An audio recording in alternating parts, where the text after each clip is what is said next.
Just because I'm curious, how many people have family, friends in Israel? Wow. How many people have family currently serving in the IDF? Wow.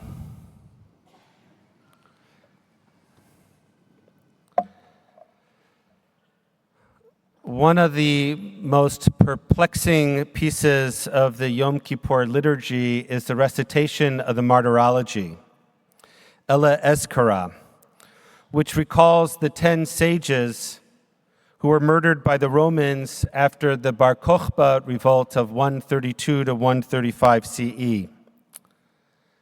The Avodah service, which precedes it, makes sense, because the Avodah service is designed to reenact the atonement ceremony of the Kohen Gadol, of the high priest.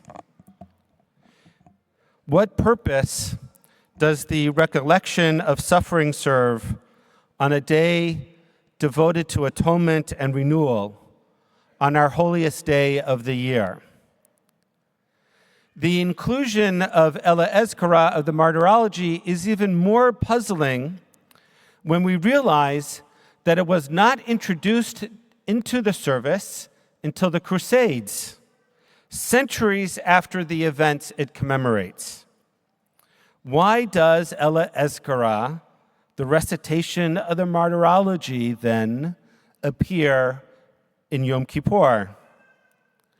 Rabbi Max Artz, in his commentary on the liturgy, the High Holy Days, explains that the martyrology expresses the utter bewilderment of that generation, the generation of the first Crusades, in their inability to understand the meaning of the martyr deaths of countless of innocents, of the 1,100 Jews of Mainz in the Rhineland, for instance, who sought refuge in their synagogue, were helpless against the frenzied mobs who would accept only the renunciation of Judaism as a ransom for their lives and the lives of their children. The Jewish concept of Kiddush Hashem, literally the sanctification of God's name, of martyrdom, emphasizes dying for one's faith under specific circumstances, often to uphold core religious principles or to avoid forced conversion. Judaism strongly discourages martyrdom as a proactive act, an aggressive act, contrasting with certain interpretations of radical Islam that advocate for martyrdom in the context of jihad as a means to secure a place in paradise and serve a political or ideological cause. The Machzor Lev Shalem notes that these 10 murdered rabbis became paradigmatic of Jewish martyrdom, expressing their devotion to God, the ultimate devotion to God, reciting Shema at the moment of their death. The message of these poems is, writes Rabbi Reuven Hammer, Zichrono Livracha, we have suffered enough. Put an end to our torment and our tormentors. Show mercy, not only by forgiving us, but by ending the black days of our suffering. As we stand here today, I cannot help but hear the echoes of Escara in the events of our own time. On October 7th, 2023, a new chapter of Jewish martyrdom was written. Hamas terrorists attacked Israel, killing 1,200 civilian men, women, children, and soldiers. These victims were not sages teaching Torah under Roman tyranny, but ordinary people targeted simply for being Jews living in the Jewish state. Just as the martyrology confronts us with the darkest chapters of our history, these recent events compel us to acknowledge that such darkness persists even in our own world. The martyrology is not merely a recollection of past suffering. It is an acknowledgement that the Jewish story of survival against relentless forces seeking to extinguish us. It reminds us that across generations, Judaism has been challenged and Jewish blood has been spilled, not just in ancient Rome or during the Crusades, but in every century, in every place where Jewish identity and the Jewish people live, including the modern state of Israel. Yizkor is deeply entwined with this concept of memory. We remember those we have lost, not only in our personal lives, but within the larger narrative of our people. And because we are, as our theme this year states, Am Echad Lev Echad, one people, one heart, the story of our people is also personal. What memories do you carry forward this day? In today's Haftarah, Isaiah reminds us of the true purpose of ritual and sacrifice. Halo paros la'ra'ev lachmecha. It is to share your bread with the hungry. V'aniyim rudim tavi bayit. And to take the wretched poor into your home. Ki tereh arom v'chisito. When you see the naked, to cover them. Umibsarcha lo tit alam. And do not ignore your own kin.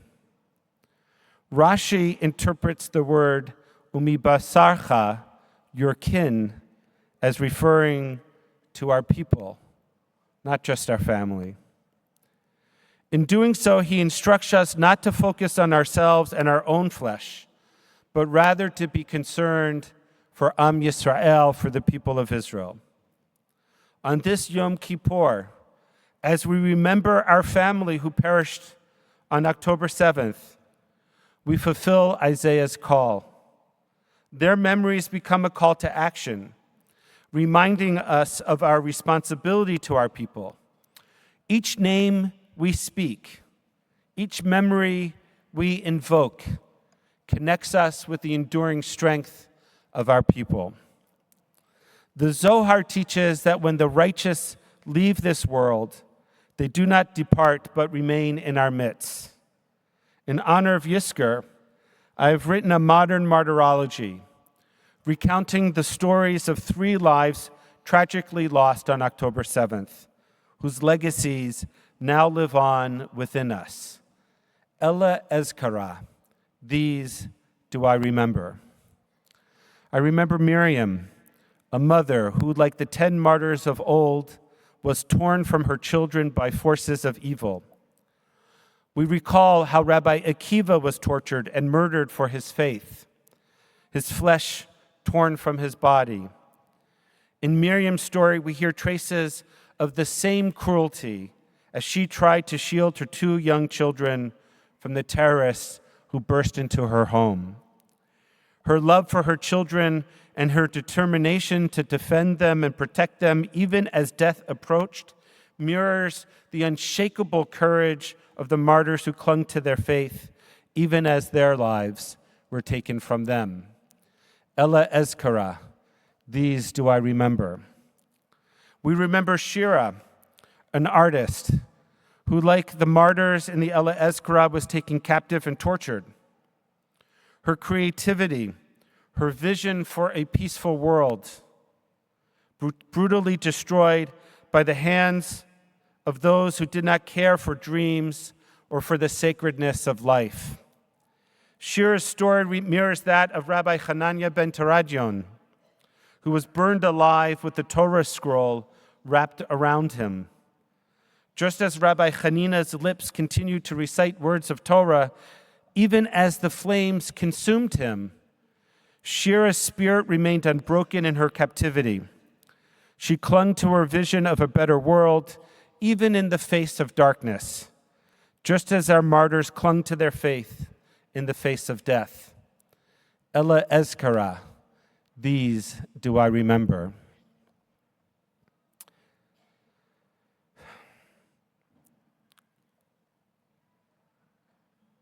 I remember Sergeant Major Meron Moshe Gersh, the almost fiancé of Ayala, one of my daughter Alana's best friends. A decorated soldier in the Yalam unit whose life was dedicated to protecting his homeland and his people. Meron had spent years serving in the IDF, where he was known for his leadership, his courage, and his deep love for the soldiers under his command. But Meron's legacy extended beyond his military service. He was connected to Habayit Shel Benji, a home for Chayalei Bodedim, for lone soldiers in Israel, a place that provides a safe space, comfort, and care for soldiers who serve in the IDF without the comfort and support of close family living by. Meron was a constant presence there, offering guidance and friendship to young soldiers who, like him, had made the incredible sacrifice to defend Israel. On October 7th, Meron, like so many of his comrades, responded to defend Israel without hesitation. He fought with the same dedication that had defined his life, protecting not only his soldiers, but the civilians who were caught in the crossfire. On January 2nd, Meron was killed by a Hamas sniper as he and his unit were about to enter a tunnel in Gaza. His life was taken by the same hatred that has sought to destroy the Jewish people throughout history. But like the sages of the martyrology, Meron's story does not end with his death. His commitment to Israel and its people lives on. It lives on through his heroic actions, through the legacy of Habayit Shel Benji, and through the people who loved him. They will continue to live their lives by the motto by which he lived his. Mas shetzarich uma'avar la'ofek. Do what is needed, and then some. Just as the Roman Empire sought to crush Jewish identity by killing our greatest scholars, Hamas and Hezbollah and Iran seek to destroy Jewish life by targeting those who to defend it and to kill and drive away those who live in our homeland. But the same spirit that carried our martyrs through the fires of persecution carry us today. Meron Gersh, like Rabbi Akiva, is remembered not only for his death, but for the life he lived, for the people he protected, and for the love he showed to all those around him, including Ayala, my daughter Alana, and their friends. Ella Escara, these do I remember. Each one of these martyrs reminds us of the weight of memory we carry as Jews. Ella Escara is not just a remembrance of the past. It is, unfortunately, a living tradition, a ritual that challenges us to remember and to feel the suffering of our people across the generations. These memories also challenge us to confront our responsibilities to our people and to live with courage and commitment toward our shared future. During Yizkor, we honor the memories of our loved ones, parents, grandparents, spouses, children, friends, whose lives have touched ours. We remember them with sorrow, yes, but also with gratitude for the love, the lessons, and the legacies they have left us. This year, Yizkor calls upon us to expand our hearts, to include those whose lives were stolen. Their souls are now woven into the same tapestry of memory we invoke today. Their legacy reminding us of the strength and holiness within our people. We remember them because memory is central to who we are as Jews. It's through memory that we connect to the past, that we honor the present, and that we build the future. A verse from Psalms reminds us that even in the depths of sorrow and memory, God's light guides us and illuminates our path forward. Ki idcha mikor chayim be'orcha nireh or.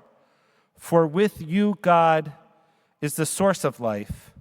By your light, we shall see light. The souls we remember today are part of this light that helps us find meaning, resilience, and hope. May the memories of those for whom we come to recite Yizkor be a blessing. May their nishamot find peace in the eternal embrace of God, and may we, through our prayers and our actions, honor their legacy. Including these modern martyrs in our prayers, we ensure that their light continues to shine even in the darkest of times. May the light of those whom we remember guide us. May their memories be a source of strength and a blessing for us all. Ella Escara, these do I remember.